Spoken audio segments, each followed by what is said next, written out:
This is a paper airplane, and it's actually not terrible. So that's 10 meters. But what if we took the paper plane to its absolute extreme with the $92 power-up plane V4 F22 Raptor edition? Well, it took me around 30 minutes of pushing, folding, and cutting to set the thing up. But now, ooh, look at this. The plane's gyro sensors will show you how upright it currently is. And then you use your phone's gyro sensors if you want to steer it. Let's put it onto 100% speed and whoa! Man, this thing just goes. It feels so weird to be able to fly a paper airplane. That traveled 70 meters. We all had toys as kids, but today we are finding out how extreme those toys can get if you spend adult money. So let's test them in price order and then rank the top 3 in terms of sheer thrill on this here podium.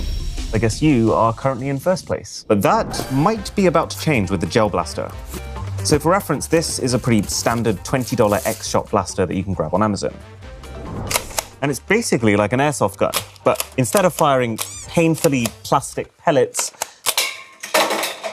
it fires Orbeez. But this is what happens when you spend $250 to buy something like the N4 Gel Blaster. And it's absolutely buried in accessories. Like I have to one by one pick them off before we can get to the gun itself. Wow, that is a lot heavier and more realistic looking than I was expecting. But then the craziest bit is that wasn't all the accessories. This is all the accessories. We got magazines, we got laser sights. It's starting to make sense why this ended up being $250. All the parts in isolation feel a little bit cheap, but then you put it all together and it's actually kind of heavy and very cool looking. It feels like this is exactly 50% between toy and very serious piece of equipment. It's got 2 lasers. The green one looks like the even more precise option.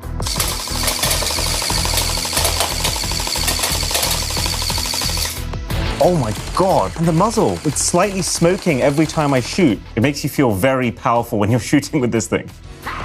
It's a lot more powerful, it's a lot more accurate. It's just not the most reliable product. We've actually had a ton of issues trying to get this thing to reload properly.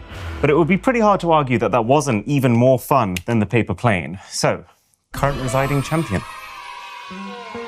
But when I was younger, even more so than guns, my primary source of entertainment was actually just a pen. Not in a cool James Bond gadget kind of way. From the age of like 2, all I wanted to do was to draw a dinosaur.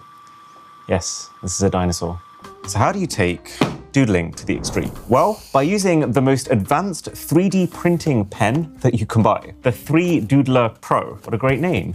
Shame I can barely see it thanks to Hermes completely defacing my packaging. Wow, this is actually insane. So it can print PLA, which is polylactic acid, a biodegradable plastic, and the most common 3D printing material. But then also PHA, which is an even more biodegradable alternative. And then wood. I mean, technically it's like wood powder fused with some plastic, but looks like wood. I guess you could say it smells like wood, but also it has the texture of it. Something about the idea of printing in wood feels so surreal to me. Hey, let's do my younger self proud. It's definitely a learned skill trying to draw in the air, but it's an impressively accurate product. And this wood material is hardening pretty much the second it leaves the nozzle. What's the name of like a really bad artist? It does have turd-like qualities to it. Oh, you can also control the speed at which the filament comes out. All right, let's just go sicko then. Pretty cool how it comes together. It feels like the kind of thing that once mastered, you could basically make anything you wanted to with it. It's a new way of drawing. You kind of have to always think about how you're supporting every part of your image. Okay, I mean, I think if I told you it was a dinosaur, you'd believe me. I don't think younger me would be impressed, but it somewhat resembles a dinosaur and I'm okay with that. Gotta say, 3D printing pens have come a long way. That is easily the best one I've used. So actually a surprisingly good product. It's just hard to say that it's more thrilling than either of these two. Plus, you can't eat it, which is also a solvable problem because, I kid you not, there is also a Doodler Chef that prints candy. So first is the mat you use as a base, very sticky, some candy capsules, and then the pen itself. So candy goes in here, and then Reese, a professional chef, is gonna see if he can beat my little wooden dinosaur, while we zoom over to the next product. That joke will make sense in like 1 minute. Because while the Biro is something that I did manage to play with as a kid, Heelys, on the other hand, the famous shoes that have wheels built inside of them, were something that I never managed to convince my parents to get me. I'm actually a little bit surprised they even make these in my size. So there are grown men buying Heelys. Oh, can see my parents' reservations with this. But then $300 can buy you the 2025 future version of that concept. The Zoom, get it now? Hover shoes. Goodness me, this thing is about 5 times the weight of the already very heavy Heeley shoes. So you've seen those hover boards, right? The ones that, whoa, where is it going? What? Ah! Does it need recalibrating? Excuse me, sir. Bye, have a great time. So like hoverboards, these things self-balance themselves using an internal gyroscope, except there's 2 of them, 1 for each foot. This feels like a problem. In theory, this should allow me to go at up to 7 miles per hour, which doesn't sound fast, but think of it this way, a fast walk is about half of that. Okay, it's my hover shoes versus Drisha's Heelys. This is future versus past. I'm gonna smoke his Pokemon loving art. Drisha doesn't stand a chance. I'm just so used to winning. 3, 2, 1, go! Ah! Oh my God, this is scary. This is scary. Never actually put my speed to the test like this. Oh, yeah. Ah, I win. Good effort. Man, these are really fun. The only real problem with these compared to Heelys is portability. Heelys are your shoes too, and all you need to do to transform them is take the wheels out. Whereas these, a little bit too independent devices. Ah. Oh no. Need to go under your existing shoes. All things considered though, deserving, I think, of 3rd position. But now for something that's not going to make my life flash before my eyes, the Rubik's Cube. I've spent more time than I'm willing to admit just aimlessly fooling around with one of these until always eventually giving up and asking my brother for help solving it. But what I found pretty hard to believe is that there exists a $599 sci-fi reimagining of the Rubik's Cube concept that swaps those colored stickers for displays. The WoW Cube Black Edition. So you take the strip out to activate it, and this is really heavy. Oh my God, it's alive. So here's what's blowing my mind a little bit. This is a display. This is a display. This is a display. There are 24 individual displays on this cube, and they're actually pretty good screens. Each one has a 240p by 240p resolution, which at this size actually looks pretty fantastic. Specs aside though, can you believe I'm saying that for a Rubik's Cube? Why would you want this? Oh my God. So every one of the screens is also a touchscreen. Okay, twist to start. Okay, so there's a ladybird somewhere. It's following the path, and you have to twist to change the path to make sure it constantly has somewhere new to go. You definitely can't knock the fact that it's a unique gaming experience. Is it fun? I don't know. And I also feel like compared to the original Rubik's Cube, something's been lost in that tactility and ease of being able to twist. Let's try cut the rope. And it better be mind-blowing because we paid the equivalent of $40 to get that one game on this cube. Oh my God, wait. It has gyro physics baked in, so you have to use the gyro sensors to make the ball move. To give them an ounce of credit, they have had to completely redesign this game to work in cubular format. But does that make the game a better experience? I don't think it does in the slightest, to be honest. All the animations are running at like 10 frames per second. Technically speaking, this is phenomenally impressive. Every ounce of software running on this thing has had to be custom designed for it. And funny story, even the official Rubik's company thinks so. They're actually partnering with the WoW Cube to make a Rubik's branded updated version of the thing. But still, I have got zero idea who this is for. I just feel like the beauty of the Rubik's Cube is the fact that it's this cheap $15 block of plastic that you're not too precious about and is a good 10 minutes of fun every now and again. But then if you're spending $599 or $499 if you get the base edition, then I think it puts far more pressure on how good this needs to be than a Rubik's Cube can deliver. I mean, this now has to be better than like a Nintendo Switch 2, and it's not really more portable. You can't exactly play split-screen multiplayer on this, and don't even get me started on the game quality. Okay, I absolutely love board games. We've got this ever-growing collection of them in our living room. And then Drisha and I literally track every single time we play one of them and then who won. This is just an excuse to show the fact that blue pins are winning. And I also love holograms. I was absolutely obsessed with them as a kid. And even to this day, one of our most viewed YouTube videos is all about how to make one for your phone. So imagine my face when I found out about the Tilt 5 holographic board game kit. So first thing on top are what look like the kickstands. These are if you want to angle your board. We've got what I assume is the actual main game board itself, and then everything else. 2 remotes and 2 sets of glasses. Gotta love this website description. Yeah, they're effing real. These are the holograms you've been waiting for. Now, it does still need glasses. This isn't quite the, I've just received a transmission from Emperor Palpatine hologram experience. The way it works is still pretty mind-blowing. So the glasses connect to your computer or Android device. That's what's powering the game. Your computer then sends that information to the glasses to just display. Let's see. This isn't just 2 screens sitting in front of your eyes. Each of these glasses actually have 2 tiny projectors built into them. Those projectors project the image of the game onto this board, but thanks to the special material that the board is made of, it reflects that image right back at you. So that when you look through the glasses, you can see the board, but also the augmented reality game being layered on top of it. And there's a very specific reason why it works like that. Okay. Oh my goodness. So very first impression, this maze thing that I'm looking at doesn't quite feel like it's sitting and floating here. It does feel like I'm looking down at a game board, and it is kind of getting a little bit cut off towards the end. So because this is augmented reality, you can actually change the angle you are from the puzzle so that you have a better view to be able to solve it from. That is extremely unique. It's not a bad looking game. And so the controller is gyroscopic and actually very responsive, I would say. Feels at least as good as what you would expect from like Nintendo's Joy-Cons, as a lower bar as that may be. There's a fair bit of motion blur on my end as I'm looking around, but the good news is that the latency is really low. So because the thing is physically wired into the computer that's powering it, it's not like I'm moving my head and then the image is updating 2 seconds later. It does feel almost real. What's actually really cool about this game though is that it almost demands that you take advantage of the fact that you can look around it. Oh yeah, look at that.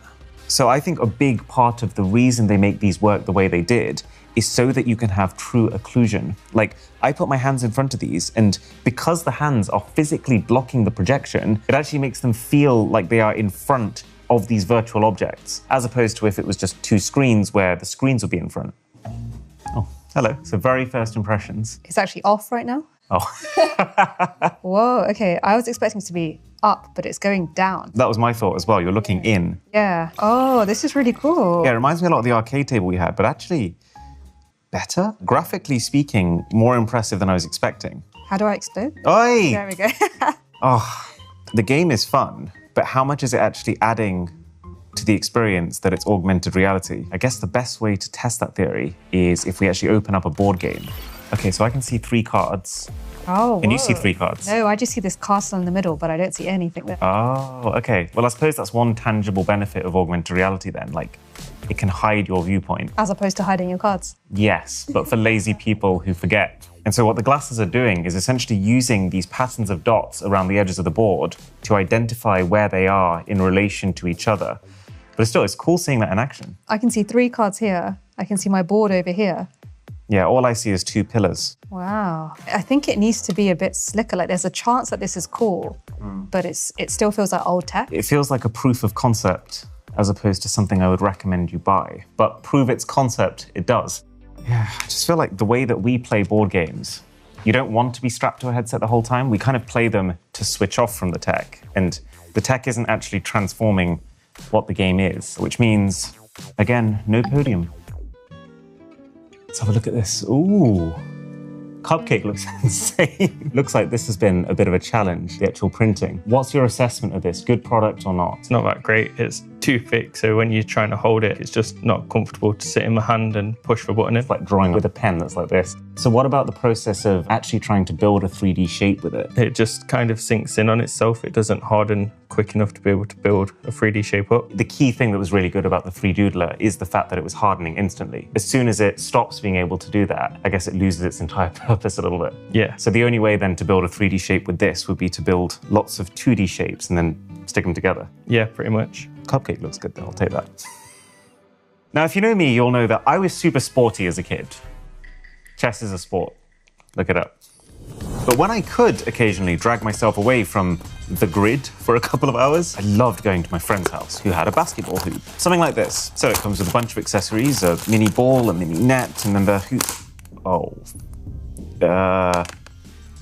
We'll get another one. And then this is the hoop mini. I don't know in what world this counts as miniature, but this is the first smart basketball hoop games console, and it's also $799.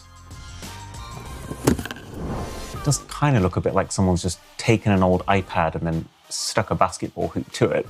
But it is a lot more than that in theory. It's got stereo speakers here and here. It's got multiple shock-absorbing layers in front of the display. And then, of course, AI-powered sensors that track your shots. Probably the best part of this thing, and also the reason it's so damn heavy, is that it's battery-powered, which does give you a lot of flexibility. It means that you can just find a door that you like the look of and wedge it on top of it without having to worry too much about then also being near a main socket. Oh, wow.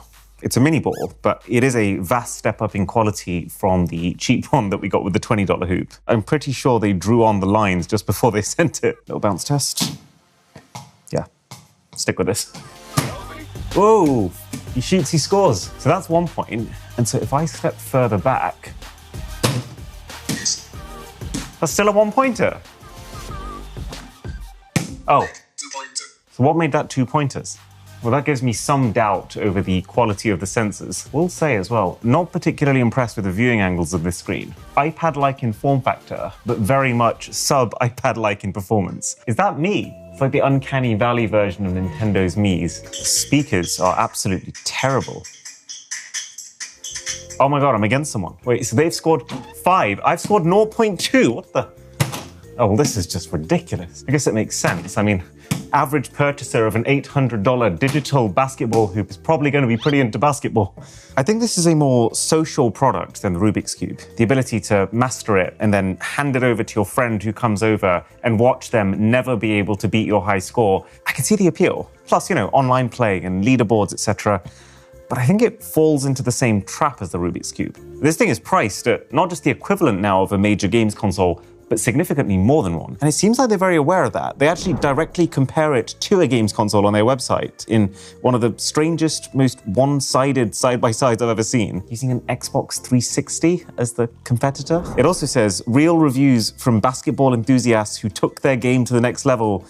And then you scroll down 2 inches and everyone's talking about how it's great for their kids. There's clearly some effort that's gone into creating this user interface and designing the way your avatar's gonna look in this basketball hoop, but it just feels lost. Somewhere between games console, professional basketball equipment, and smart TV. It is actually kind of cool that you can load up YouTube on your basketball hoop, and even your basketball user interface on top of that YouTube video on the hoop, so that you can do both at the same time. But who would want this? What kind of person has $799 to spend on a mini indoor basketball hoop that doesn't have access to a significantly better TV, significantly better speakers, and ones that don't require you to bend at a 45-degree angle? No podium for you. Another fun fact from my extremely colorful childhood, I used to very regularly play the keyboard. That is, until I realized drums were like 1,000 times cooler an instrument. It's been long enough now that this is my best rendition.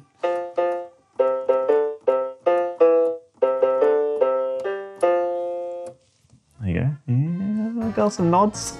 So, let's see if we can fix my very obvious skill issue by paying mountains of cash to buy the smartest keyboard that mankind has ever manufactured. This is the Rolly, and to be fair, the presentation feels phenomenally premium. And the product too, it's so freaking minimal. So this is their smaller piano, which has been available for a while, but we don't do things by halves here. This is your first look at the company's full-size piano. Seeing the keys light up like that is so freaking sick. This is Bluetooth mode, this majestic waves. So the idea is that it's a piano that connects to a mobile app and uses different colored lights so that you can see which notes you should be playing. Kind of like Guitar Hero, but Guitar Hero that actually teaches you how to play a real instrument. I will say this, the app is beautifully designed. Very smooth. Oh my God. So this isn't just a video. This is a video that is interacting with the real board. When she says to play the blue note is glowing. I feel like I'm learning the muscle memory. Here's the Guitar Hero in action. And if they had this back in the day, I feel like the keyboard would have been a way cooler option. And so this is all part of the lessons, for which, honestly, it feels like I could scroll forever. There is so much going on here. But then also, if you just want to play a song, you go into the search section and you type one. For example, oh my God, that's crazy. So there's 3 modes. You either watch, where it plays for you, you practice where you play, or you challenge where it tests you. I'm actually so blown away by this piece of tech. So it starts off by showing you notes in the kind of cascade format, you know, like Guitar Hero. But then it's got a system to slowly lead you from that into just reading notes off a page. The thought that's gone into this is just wild. And yeah, this does have an extra subscription cost that you have to pay for an extra $10 a month. But at the same time, considering how useful I could see this being and how equivalent to actually going and getting piano lessons, I can so see that being worth it. Side note, I have a lot of respect for how they've done the LEDs here. They're firing from the top into the translucent key chambers so that you never actually see the LEDs themselves. It's probably the most tasteful way they could have done it. I also think it's functional because it means that you're never blocking the light. So even if your finger is on the key, you can still always see what key is lit. They've even got a music playground. That is delightful. And it's even got dark mode. It really didn't have to. You know, normally when you get products like this that feel a little Kickstarter-y, the apps are very janky and not very well fleshed out. What's surprising me is that this isn't that. Then there's another level to it. This is the Airwave, which when added to the piano makes this a $948 experience without even factoring in the subscription. But this is kind of nutty because this has an infrared camera system at the top, which means that the keyboard now not just knows what I'm pressing, but where all 27 joints in each of my hands are at 90 frames per second, it can then correct for the buildup of bad posture and bad placement habits, which if you think about it is like the only remaining hurdle that comes from trying to teach yourself how to play an instrument. You can actually change the color of your hands. How incredibly inclusive. Now you try. Can you align your hand with the outline? Hold up. Try with your ring finger. Oh my God. Perfect. Oh, hang on. Use your index finger. It knows the millisecond I've made a mistake and exactly what I need to do to make it better. And so, compared to these 3, I think piano has to go right into first place. If you're going to spend a ton of money on a toy, that's the way to do it. Now, when I say chess set to you, you probably think of something like this. $10 and packaged kind of like a box of cookies. If you're seriously into the game, you might spend $100 on a tournament-grade chess set. In the previous Extreme Toys video, we even went as far as to spend $600 to buy an electromagnetic chessboard, where every piece was magnetic and could be moved autonomously thanks to a carefully controlled magnet under the board. But the chestnut move is what happens when you spend $1,099. Wow, you even got like Apple-style peels on the back of it. It's kind of cool. It's taking something old school and then fusing it with very contemporary influences. And then, ooh, this is where the magic happens. Each one of these 34 pieces, 34 because it includes one extra queen for each side, is essentially their own autonomous robot with wheels. Which means, let's say I've just finished playing a game here, I should be able to, in theory, make the board set itself up again. Holy. Notice how like not a single piece is colliding with one another. And that's because every single one has its own ID and an awareness of where it is in relation to others. Still, this does feel like something straight out of a Harry Potter movie. The pieces are like perfectly aligned in the center. Adjust, adjust, adjust, adjust, adjust. I used to do that every tournament I played, by the way, like 10 minutes before the match started. And I should also be able to say pawn from E2 to E4. This is the sickest chessboard I've ever seen. Let's see what happens if I leave that pawn unguarded. This feels like magic, and it all happens in a much smoother way than it did on the previous magnetic chess set. The thing that's really good about this is that it can be on voice mode, so it's listening out for me, telling it what pieces to move where, but it doesn't seem to get caught out by conversation happening at the same time. So I've had this whole conversation with you, now I'm going to say D2 to D4. And it knows. It understands that chess is not a silent sport. It's pretty fair to say that this, unsurprisingly, is the coolest chess set I've ever interacted with. You can even connect it to your chess.com profile and play your online games offline, or get it to set up puzzles for you to solve on your real board. The pieces are actually so polite. They like make sure they don't touch each other. They're quite British, actually, if you think about it. The pieces themselves feel fine. You know, they're made of wood. They're not super heavy and luxury, but that probably makes them easier to move around. Would I recommend you buy one though? Okay, not for most people. For most people, this is not solving an important problem like the Rolly keyboard is, which you could very strongly argue is a very good investment into your future. And it introduces new problems. Like, one of the key perks of this is that it's meant to make your life easier, right? It's moving for you, but then it's got a charging pad, and you now have 34 robotic pieces and a chessboard that you need to make sure are always charged. But it's incredibly ambitious, it's very cool, and it does have functional benefit. Like, let's say I wanted to play online against another person while using a physical chessboard. This is absolutely the best way of doing that. And that is functionally beneficial. Like, when I used to play tournament chess, it was always better to be practicing on a physical 3-dimensional board as opposed to on your phone, because it would be training you to spot patterns when looking at a 3D board, which is what you would be doing in a tournament. Just want to flag, I'm not trying to win here. I wanted to see how well it would take my pieces. Is it more impressive than the plane?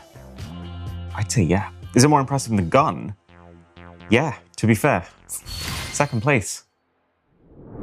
But if I had to guess where we've seen the single biggest leap in toys since childhood, it's got to be gaming. I mean, this here, Game Boy Advance, this was my main console growing up. I was so proud of owning one. It was basically the most desirable toy in the world, priced at around $180 worth in today's money. But now, you can spend more. Quite a lot more, $2,000 to be precise, and get yourself a handheld that is many, many generations more advanced. The One X Player X1 Pro. So this is actually meant to be 3 things in one. A tablet. It's a strange experience using it as one, because it's, I mean, beautiful screen, very slick, very fast, but it's a bit of a chonker. But if you're buying this, you can't just use it to watch movies on a plane. If you're going to do that, you should just buy an iPad. But form factor number 2 is a work laptop. So that wedges into there. Nice solid connection. And then you've got a kickstand at the back. Look at that. It's a fairly smart looking laptop experience. I mean, a proper hinge is always going to be better than a kickstand, because this makes it pretty funny if you're trying to work in the car on your lap. It's giving Facebook mum right here. It's actually very counter to extreme RGB gamer that the rest of the tablet's giving off. The keyboard feels inoffensive. It's pretty similar actually to what you might get on a MacBook. Oh, no way. I mean, what am I even doing? I'm typing Hello Kitty song onto YouTube. It's quite unwarranted. This is diabolical. This trackpad requires so much force to push. Oh God, that is bad. But the main thing you'd be buying something like the X1 Pro for is gaming. This, in theory, should be leagues ahead of consoles like the Nintendo Switch 2, and even the more powerful Steam Deck. I'm not too sure about those controllers. They feel lighter and cheaper than the tablet itself. But for a bit of context, while the Steam Deck OLED is using an AMD Zen 2 chip from 2019, this is using Zen 5 architecture with quadruple the RAM. It's like a very serious machine. For one of the stranger comparisons we've done today, this is Doom running on the Game Boy Advance. I've forgotten what life was like before the backlight, but I remember at the time thinking to myself how big of a deal this game was. Still one of the first ever instances of a 3D shooter being playable on a handheld console. So what does Doom look like on the X1 Pro?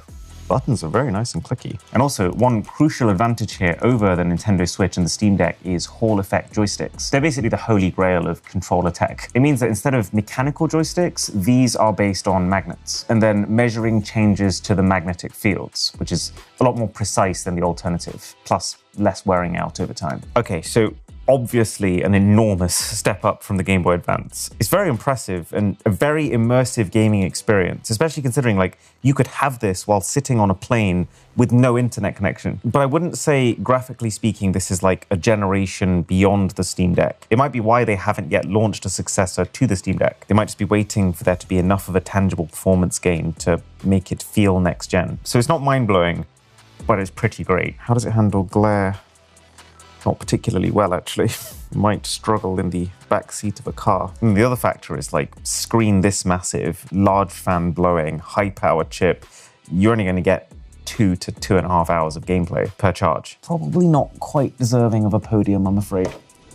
However, if you thought that was expensive, I'm here to regretfully inform you that I have just spent $5,000 of my own money on a single Nerf gun. It's a pretty special Nerf gun. So this is a normal Nerf blaster.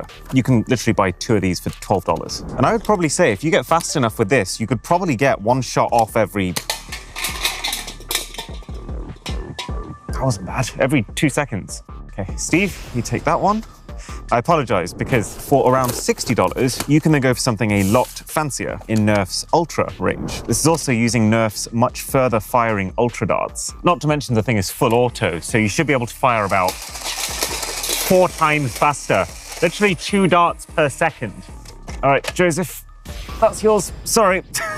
And so what on earth could you possibly want to pay $5,000 for? Well, in this box is the Moab, the mother of all blasters, which burns through so much ammo that it actually has to have a backpack-mounted ammo chamber. And just like the mother of all blasters is about to protect me from these guys, the mother of all VPNs, Surfshark, is designed to protect you from, well, let's be honest, people like them when you're browsing online. There's honestly a shocking number of parallels when you really think about it. Practically unlimited ammunition here with a 500 dart capacity. Just like with Surfshark, you can install it on an unlimited number of devices. You don't need to keep count. Tasty peel here. Those darts feed into the gun via these belts automatically, just like Surfshark has AutoConnect. As soon as you connect to the internet, it can run your traffic through the fastest, safest network without even needing to open the app. And this thing has 6 motorized rotating barrels for a multi-prong attack. Just like Surfshark has multiple layers of security, IP masking, and malware protection when you're browsing with it. So go to surfshark.com/boss for 4 extra months of Surfshark for free. Okay, the game is last man standing. You take 1 hit and you're out. 3, 2, 1, go!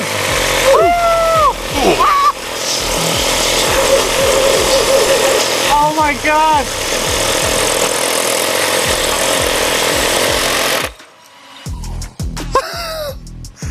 I was like, ready for it, but I still wasn't ready for it. I think I won. That is 50 darts per second. Now we just got to clean this up. This is like the most extreme version of the toy that your mum doesn't want you to have. I think it's pretty obvious what we need to do here. Is it niche? Absolutely. But that was the best 9 seconds of my life. It really is the embodiment of what this video stands for.